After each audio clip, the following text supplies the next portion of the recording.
Fala pessoal, tudo bem com vocês, gente? Tudo certo? Bom, passando para atualizar informações do Internacional e nesse vídeo eu quero trazer boas notícias que aconteceram no CT do Parque Gigante na penúltima atividade do Inter antes de encarar o Delfim pela Copa Sul-Americana, jogo que vale, né, a liderança para o Colorado na competição continental. Quero falar também sobre o pedido do técnico Eduardo Cudê para a próxima janela de transferências e também os jogadores que vêm sendo observados pelo técnico colorado após as inúmeras lesões no plantel. Te conto tudo isso depois da vinheta.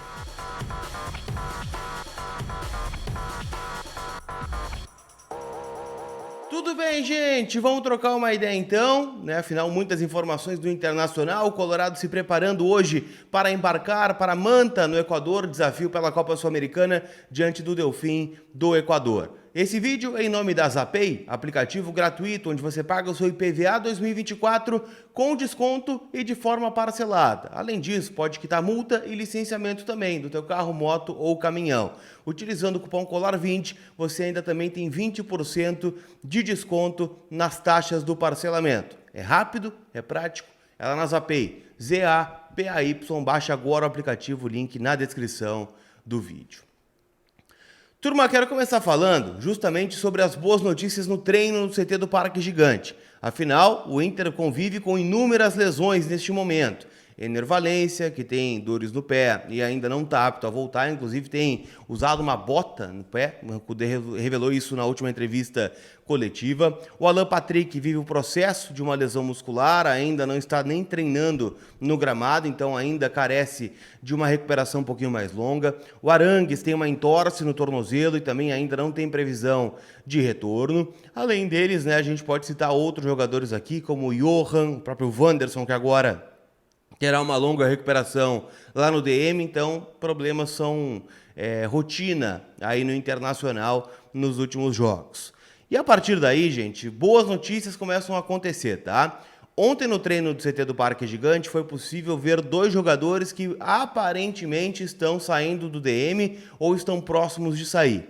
Fernando é o primeiro deles, Fernando que não joga com a camisa do Inter desde o jogo contra o Bahia, onde ele fez o gol da vitória, gol de cabeça numa cobrança de escanteio e teve um problema no ombro durante a semana, ele que já teve vários problemas no ombro durante a sua carreira, agora teve mais um. Tá? Ele está treinando com limitações, ele foi ao campo ontem, mas estava com uma proteção, né, na região, acabou, né, não sendo 100% liberado ainda, vai depender das dores que sentiu no treino ontem e das dores que vai sentir no treino hoje. Pode sim ser uma novidade do Inter lá em Manta.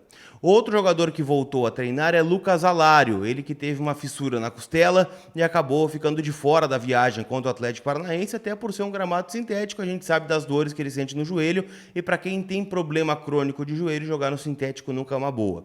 O Alário, ele tem uma particularidade, tá? Eu tava pegando a lista de jogos dele, ele não começa uma partida desde o jogo contra o Real Tomayapo da Bolívia, aqui no estádio Beira-Rio, empate em 0-0, só que ele jogou 46 minutos naquele dia. Outra minutagem baixa que ele teve começando o jogo foi contra o Asa. Então ele começa contra o Asa e aí vai começar um jogo só depois contra o Real Tomayapo. Contra o Asa ele faz um gol, né, logo no comecinho da partida e é substituído no intervalo com dores. Então ele não conseguiu jogar. A última minutagem mais alta que teve o Alário foi contra o Novo Hamburgo. Vitória de 3-1 no Campeonato Gaúcho, jogou 71 minutos. Esta foi a atuação mais forte, né, do Lucas Alário nesse sentido. Depois, né, joga contra o Grêmio 27 minutos, tem gol, joga contra o Asa, como eu disse, tem gol e depois não marcou mais, né, mas jogou 23 minutos contra o São Luís, 28 contra o Nova Iguaçu, 39 contra o Juventude lá em Caxias, 45 contra o Tomayapo e a última partida contra o Bahia, jogando cerca de 14 minutos, tá? Então esta a minutagem do Lucas Alário, que está aparentemente de volta e pode começar o jogo da próxima quinta-feira lá em Manta, no Equador. Inclusive, gente, com essa série de desfalques, o técnico Eduardo Cudê está olhando muito para as categorias de base. E não é algo assim, lesionou os jogadores e ele está olhando os garotos. Não. O Cudê tem chamado muito o garoto para treinar no CT do Parque Gigante. Vou dar um exemplo. Na prévia dos jogos, o time titular geralmente faz um coletivo contra garotos da base. E a partir daí o garoto está ali, está sendo observado pelo técnico Eduardo Cudê. E alguns nomes já têm sido promovidos. Vou dar um exemplo aqui do Gabriel Carvalho, já está no banco desde a lesão do Alan Patrick. O Ricardo Matias ficou no banco de reservas na partida contra o Juventude, onde não tínhamos o Valência, ou tínhamos o Valência descontado, e não tínhamos o Alário.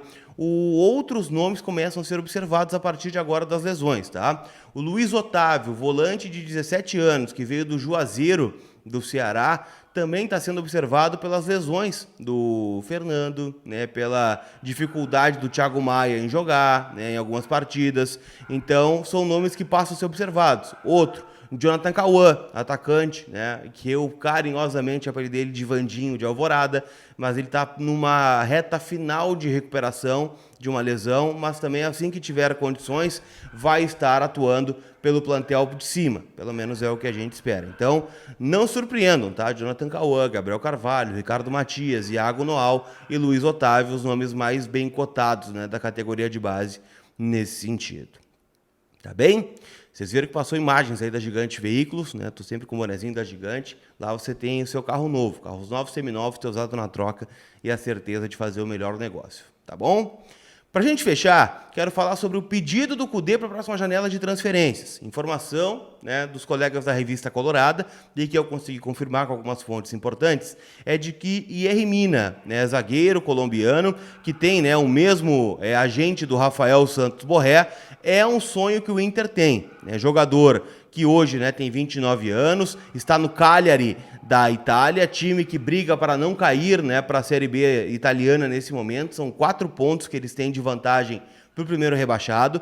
E o Mina vem jogando, né, vários jogos. No último jogo, inclusive, empate do Cagliari contra a Juventus no dia 19 de abril, ele marcou um gol no empate em 2-2, né, contra a Juve. Foi titular em todos os últimos jogos, né. O último jogo que ele não foi titular, por exemplo, foi contra a Inter de Milão em 28 de janeiro. Então, faz bastante tempo que ele é titular do time do Cagliari e ele tem um contrato curto, de apenas 6 meses, ou seja, o contrato termina no fim da temporada europeia, em julho. Só que ele tem um vínculo de renovação automática por mais uma temporada, caso haja o interesse mútuo do Mina e do Cagliari. Tá? Então essa é a situação dele nesse momento. O que está acontecendo? Tá? O Cudê quer muito ele. Quer muito, já pediu para a direção, só que não foi possível financeiramente, né, trazer esse jogador no começo da temporada. Até porque ele teve uma proposta maior do Cagliari, né, ganhou, né, nesse sentido, mas o grande ponto é, ele será oferecido pelo agente do Borré para o Internacional, Simone Rondanini, e o Inter tem interesse. Vamos ver se será possível financeiramente trazer esse jogador, até porque o Inter sabe que vai precisar de um zagueiro de mais estofo. Afinal, o Vitão deve renovar, Robert Renan ainda é um grande ponto de interrogação, o mercado não está jogando todos os jogos, até pela idade avançada, e o Igor Gomes vem convivendo com lesões. Mina seria titular hoje no Inter em conteste, tá bom? Não esquece de passar na KTO.com, onde a diversão acontece, o cupom é COLAR para garantir 20% de bônus no primeiro depósito. Hoje deixei meus palpites, jogos de Libertadores e Copa Sul-Americana, tem Palmeiras e Independiente Del Valle, lá no Equador. Tem também, né, Bolívar e Flamengo na altitude de La Paz. Tem o próprio jogo que nos interessa, né, entre o Real Tomayapo e o Belgrano, né, torcendo por um empatezinho, até por uma vitória do Real Tomayapo nesta partida. E a gente vai dando uma olhadinha aí nos jogos, utilizando o cupom COLAR lá na KTO, onde a diversão acontece, tudo fica mais divertido. Combinado? Aquele abraço e a gente se vê. Tamo junto. Fui!